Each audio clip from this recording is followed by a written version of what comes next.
So what's it like to drive? Oh well, it's amazing. It's the greatest and best car in the world.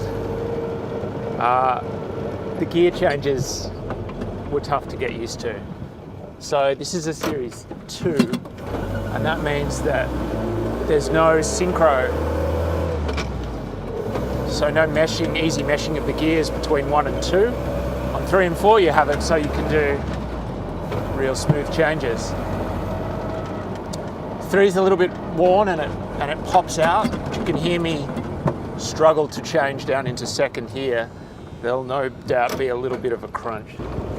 The good thing is, once we convert it to electric, you won't have to change gears. There's a little bit of play in the steering wheel. I don't know, that's a good quarter turn of play. At first that was a killer for us. That was so hard to deal with, especially on the freeway, and you want to just go straight, of course.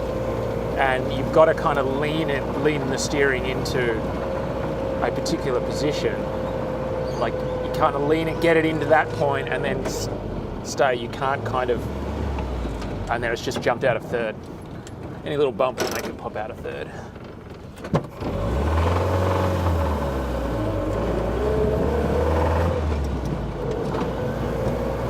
So that little bump pops it out of third.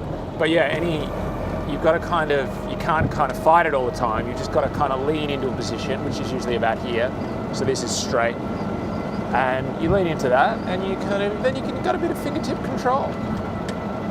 Man, cruising at 40, 50, 60 Ks, so nice.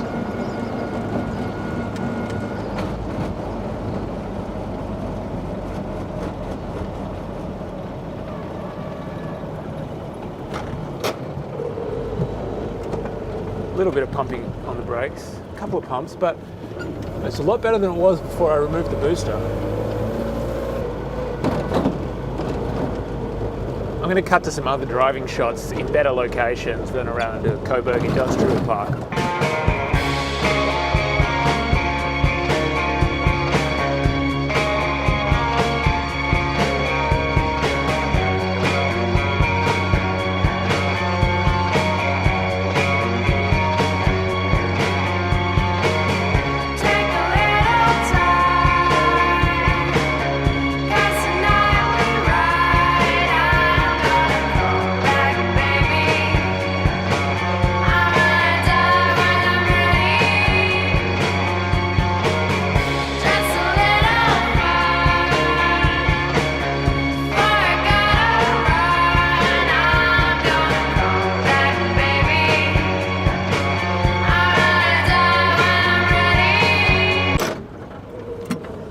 Not good at it.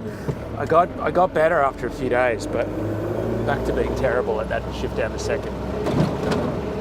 I thought it would be a little bit cramped, and I guess it is. You're sitting up quite straight. The steering wheel's like right here, and I'm 6'2", like 188, 190 centimeters. But 5 days solid in this, and I was comfortable. I think the ability to like sit in like a lounge chair more than like being trapped in one seat meant you could kind of move around and slide around. Probably not that safe, but really comfortable. Just sitting on a mid-century lounge the whole time.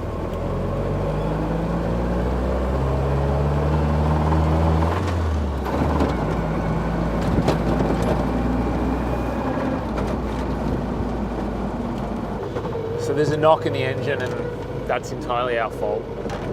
Well, it wasn't there when we started, and it was there when we finished. So we probably weren't as diligent at topping the oil up as we should have been, and I think that maybe it's one of the little sleeve bearings, a little scoop of metal that's maybe making that noise, and we'll fix it once we take the engine out. Because otherwise, it's been a great engine. It's been reconditioned maybe 6 years ago. Yeah, you can hear that knock, just that little bit of rattle there. I mean, who knows, it would probably drive for another 100,000 kilometers, but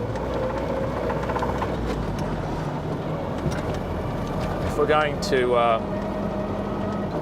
give this engine to someone else, we want to know that it's in tip-top condition, and if we're going to pull it out anyway.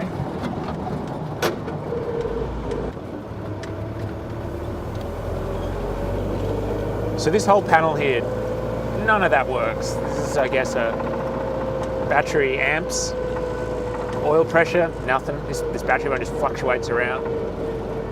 The economy gauge is the most fascinating one. I'm not sure what it was measuring.